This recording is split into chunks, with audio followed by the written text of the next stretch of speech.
Ce mouvement universel de la responsabilité scientifique a été créé à Paris en 1974, après un grand colloque de biotechnologie organisé à la Sorbonne,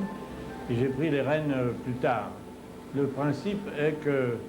les scientifiques sont responsables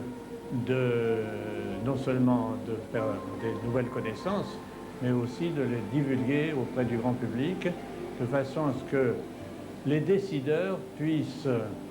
s'appuyer sur une opinion publique informée et prendre des décisions qui sont au bénéfice de l'homme et non à son détriment. La médecine prédictive, c'est un concept qui prend de plus en plus de réalité. En fait, j'ai eu cette idée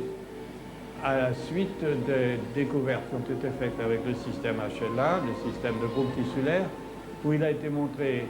très nettement que de nombreuses affections étaient associées à un certain groupe HLA.